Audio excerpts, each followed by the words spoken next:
कृष्ण कृष्ण हरे हरे हरे राम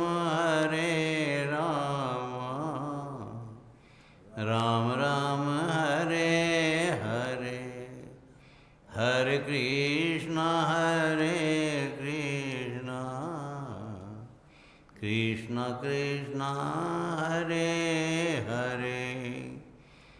ओम श्री परमात्मने नमः। श्री संत चरण कमलेभ्यो नमः।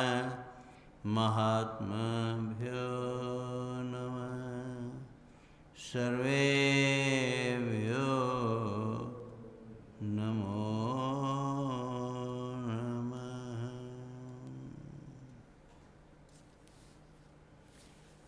अजोपि सन्न वे आत्मा भूतानामीश्वरोऽपि सन् प्रकृतिं स्वामधिष्ठाय संभवाम्यात्म माया। यदा यदा हि धर्मस्य ग्लानिर्भवति भारत अभ्युत्थानं धर्मस्य तदात्मानं सृजाम्यहम्। इसका विवेचन चल रहा है कि जब जब धर्म की हानि होती है और अधर्म बढ़ने लगता है तदात्मानं सृजाम्यहम्। तदात्मानं सृजाम्यहम् का विवेचन चल रहा है कि जब जब धर्म की हानि और अधर्म की वृद्धि होती है तब तब भगवान अवतार ग्रहण करते हैं। अर्थात भगवान के अवतार लेने का मुख्य प्रयोजन है धर्म की स्थापना करना और अधर्म का नाश करना। अब इसमें स्वामी जी महाराज ने कहा कि कर्मों में सकाम भाव उत्पन्न होना ही धर्म की हानि है और अपने अपने कर्तव्य से च्युत होकर निषिद्ध आचरण करना ही अधर्म का उत्थान है। और ये होता है कामना के कारण से। यानी काम ऐसे क्रोध ऐसे रजोगुण समुद्र कल बात आई थी कि तीसरे अध्याय का जो 37वां श्लोक है इस कामना के कारण से पाप होता है। इसलिए भगवान ने कामना ममता आसक्ति इनका त्याग करने के लिए कहा है। इस काम रूपी शत्रु को तू मार डाल। यानी जब तक कामना नहीं मरेगी तब तक देवत्व प्रकट नहीं होगा, तब तक धर्म का उत्थान नहीं होगा, तब तक धर्म का ह्रास होता ही रहेगा। कामना के कारण धर्म का ह्रास होता रहता है। जितनी भी पापाचरण हम देख रहे हैं, नाम भले ही कुछ भी दे दो उनको, तो ये जो पाप होते हैं ये पाप सकाम भाव के कारण से होते हैं, कामना के कारण से होते हैं, स्वार्थ के कारण से होते हैं। स्वार्थ और अहंकार अभिमान के कारण से होते हैं। इसलिए काम का नाश करने के लिए तो निष्काम भाव का प्रसार करने के लिए भगवान अवतार लेते हैं कि ये काम का नाश हो, कामना। क्योंकि भगवान ने हमें जो बनाया है वो पूर्ण काम बनाया है। बल्कि ये जो माया है भगवान की, इस माया में मोहित होने के कारण हम सकाम भाव हो जाते हैं और अहमता और ममता में फंस जाते हैं। निर्ममो निरहंकार स शांति मदि गच्छति। जो ममता रहित और अहंकार रहित होता है वही शांति को प्राप्त करता है। यानी निष्काम भाव बहुत जरूरी है। निष्काम भाव जब हो जाएगा तब तत्व की प्राप्ति हो जाएगी, तब धर्म का प्रचार भी होगा, धर्म का विस्तार भी होगा, धर्म का उत्थान भी होगा, अधर्म का नाश भी होगा।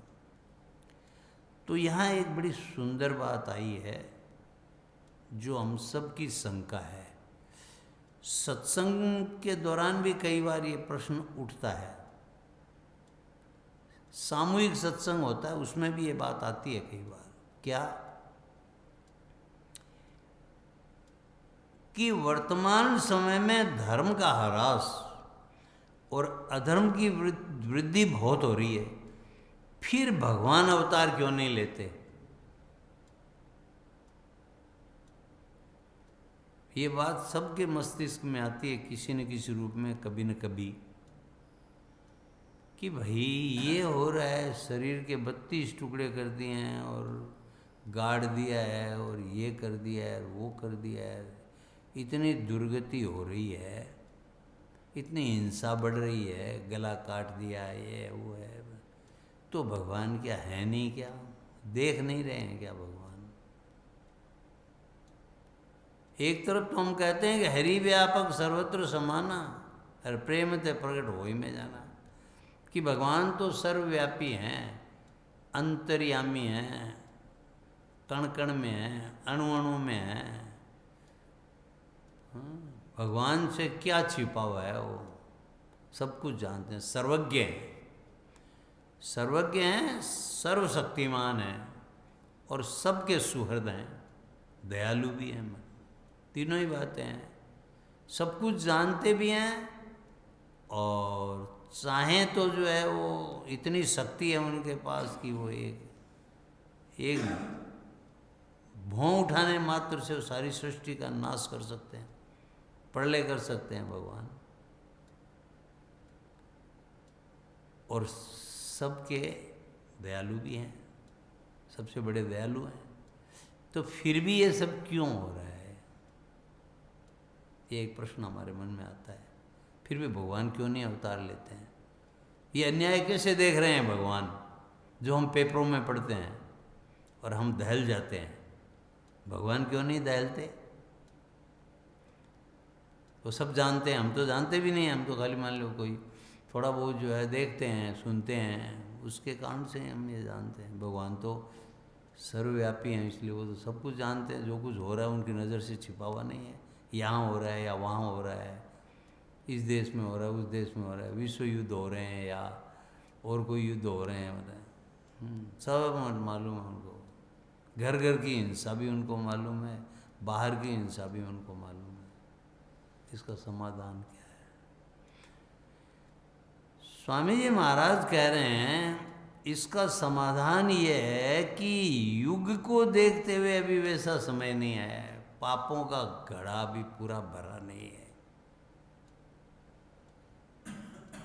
अब व्यक्तिगत रूप से देखें तो भर गया है भाई, जिस व्यक्ति के साथ इस तरह की घटना हुई है तो उसके लिए तो पापों का घड़ा भर ही गया, बेचारे के लिए या बेचारी के लिए। लेकिन भगवान की दृष्टि जो है वो समग्र है। त्रेता युग में राक्षसों ने ऋषि मुनियों को मारकर उनकी हड्डियों के ढेर लगा दिए थे। हाँ, जब सर्वभंग मुनि का उद्धार हुआ, सर्वभंग मुनि ने अपना योगाग्नि में शरीर त्याग दिया और भगवान आगे बढ़ते हैं तो उन्हें हड्डियों का ढेर दिखाई देता है और उस हड्डियों के ढेर को देख करके भगवान को बड़ी दया आई। उन्होंने मुनियों से पूछा ये क्या है? तो मुनियों ने क्या कहा? जानत पूछिए कस स्वामी, सब दर्शी तुम अंतर जामी, निशिचर निकर सकल मुनि खाए, सुनि रघुवीर नयन जल छाए। जैसे वाल्मीकि जी ने कहा कि प्रभु आप क्या पूछ रहे हैं हमें, कि ऐसे कोई स्थान बताओ जहाँ कुछ काल के लिए मैं अपनी पत्नी और अपने भाई के साथ रह लूँ। आप तो सब कुछ जानते हो, सारे संसार को देखने वाले हो, आपसे क्या छिपा हुआ है? और फिर भी आप पूछ रहे हो साधारण मनुष्य की तरह। तो यहाँ भी यही है कि जानत पूछिए कस स्वामी, सब आप जानते हैं प्रभु, फिर भी आप कैसे पूछ रहे हैं हमको जो है। सबदर्शी तुम अंतर्जामी, तुम सबदर्शी हो, समदर्शी हो, या सब कुछ दिखाई देने वाला है, सर्वव्यापी हो, सबदर्शी, सब दिखाई देने वाला है, सर्वदर्शी हो और अंतर्यामी हो सब, फिर आप इस तरह की बात पूछ रहे हैं। लेकिन तब भी आपने पूछा है तो हम बताते हैं कि निशिचर निकर सकल मुनि खाए। ये जो राक्षस हैं इन्होंने मुनियों को खा डाला है और उन्हीं की हड्डियों के ढेर हैं, मुनियों की हड्डियों के ढेर हैं। सुनि रघुवीर नयन जल छाए, सुन करके भगवान के नयनों में जल आ गया। मन है तो सर्वसमर्थ, लेकिन देख करके जल आ गया। जैसे सीता जी के बारे में सुन करके आ गया। हनुमान जी महाराज ने कहा कि प्रभु सीता जी बड़ी दुखी हैं, तो भगवान के नेत्रों में, सुंदरकांड में आता है, नेत्रों में आंसू आ गए।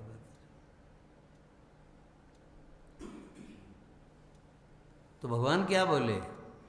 निशिचर हीन करऊं मही, भुज उठाई पन कीन। निशिचर हीन करऊं मही, इस पृथ्वी को मैं निशाचरों से हीन कर दूंगा। भुज उठाई पन कीन, भुजा उठा करके भगवान ने जो प्रण किया, सकल मुनिन के आश्रम में जाय जाय सुख दीन। ऐसा कह करके सब मुनियों के आश्रम में गए। सर्वंग के बाद सुतीक्ष्ण मुनि के यहाँ गए, ऐसे मतंग ऋषि के यहाँ, सबरी के यहाँ गए, है ना। अहिल्या का उद्धार किया।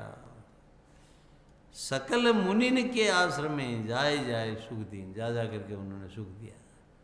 क्योंकि यहाँ उनकी हड्डियों का ढेर देखा तो उनको मन में जो बड़ा रोष आया और मुनियों के आश्रम में जा जा करके उन्हें सुख दिया।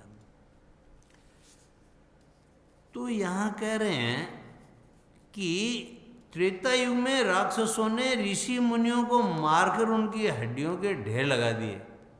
ये तो त्रेता युग से भी गया बीता कलयुग है, वहाँ से भी ज़्यादा हत्याएं हो रही हैं। वहाँ तो चलो मुनियों के ये हुआ, यहाँ तो हर घर में रावण बैठा है, इतने राम कहाँ से लाऊं। कलयुग बैठा मार कुंडली, जाऊं तो मैं कहाँ जाऊं। कलयुग बैठा मार कुंडली, जाऊं तो मैं कहाँ जाऊं।